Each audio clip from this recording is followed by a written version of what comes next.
everybody. Happy New Year's Eve. I hope you're having a great holiday season.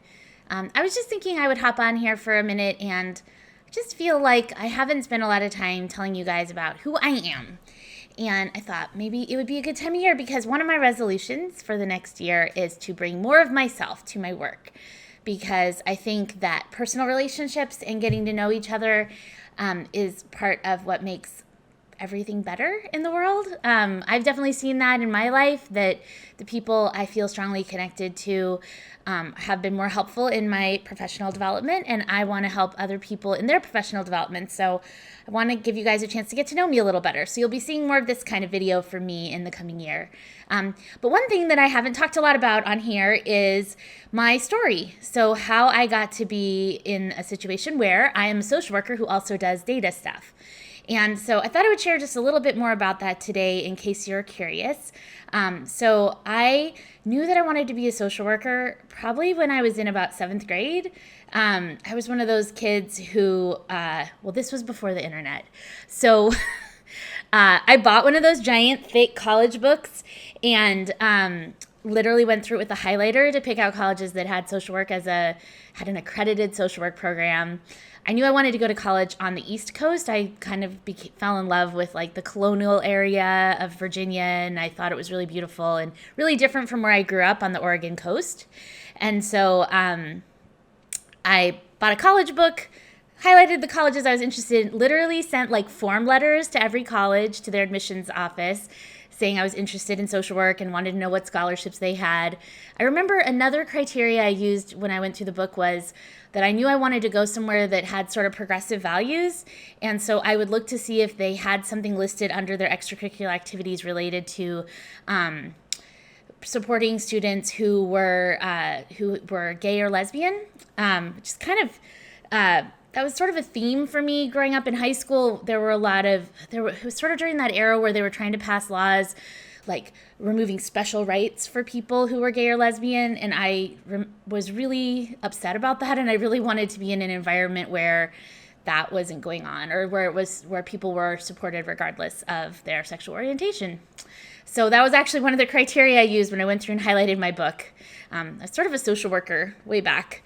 So anyway, went to college, got my degree in social work. I really wanted to do advocacy and policy practice. So I actually had a teacher in my policy class tell me that I should focus on my other strengths, but I did not listen. And I still did my senior year placement at a nonprofit agency called the Center for Poverty Solutions in Baltimore. It was really cool.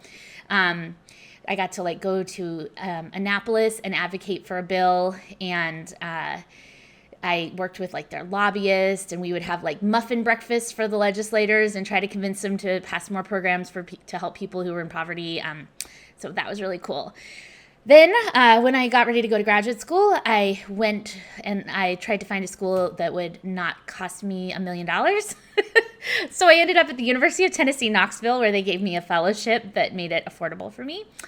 And when I talked to my advisor when we were getting ready to pick my placement for my graduate program, because I did advanced standing, so I just did one placement. So that just means you only have to go to graduate school for a year. Anyway,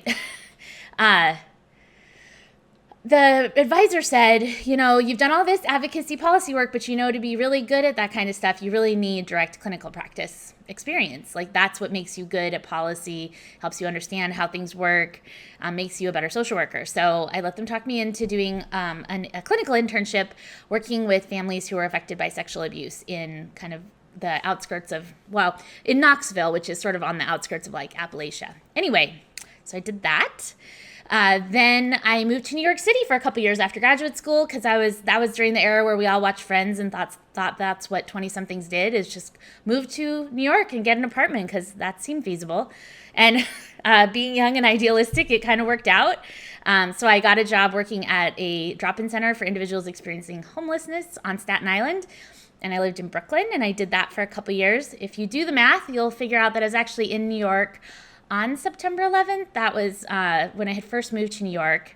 So New York holds a special place in my heart. Anyone else who was there on that day will tell you, I think, that you feel particularly bonded to New York City after that. And I've known a lot of people who talk about this, but being around people who had gone through that trauma and then kind of the sense of community everyone felt after that was really special, and I feel really privileged to have been there for that. So, but eventually I decided I wanted to move back to Oregon, be closer to my family, have more of a home where I could be a parent in a way that I understood. So I had met someone at the time. We moved back to Oregon. At that time, I started getting to know my stepkids, particularly my youngest stepson, who is still a part of my life. And so we moved back to Oregon. I did more administrative work then for a while. Then I also did a clinical job for a while, doing intensive case management in Roseburg, out in kind of rural Oregon. I love that job. So kind of kept going back and forth between clinical and administrative practice during the early parts of my career in education, and then ended up at a program outside of Portland doing quality improvement, compliance.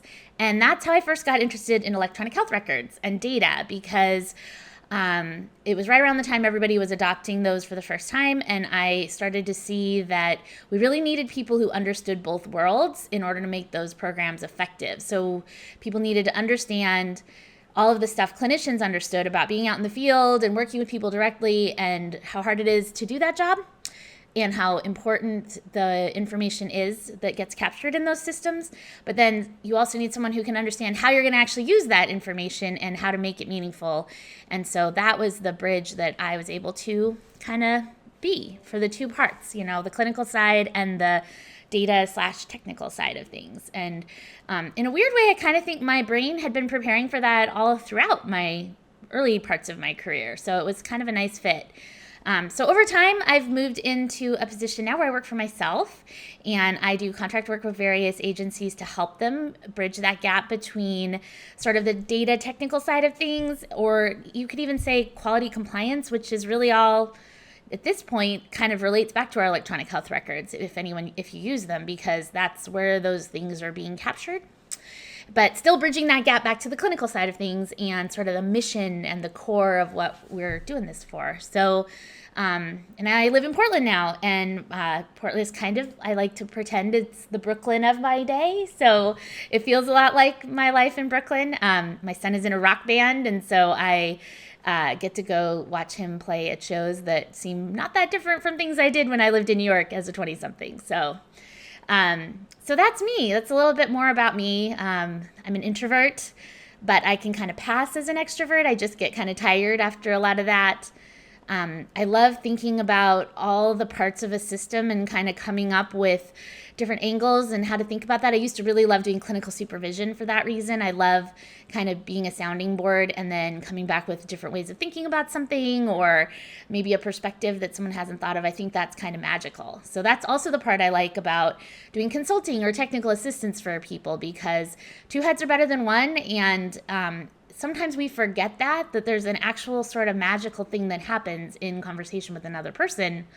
And even though we believe that in terms of therapy and clinical practice, sometimes we forget that also applies to us as clinicians or leaders. So anyway, that's a little bit about me. I hope you guys are having a great time on your New Year's Eve.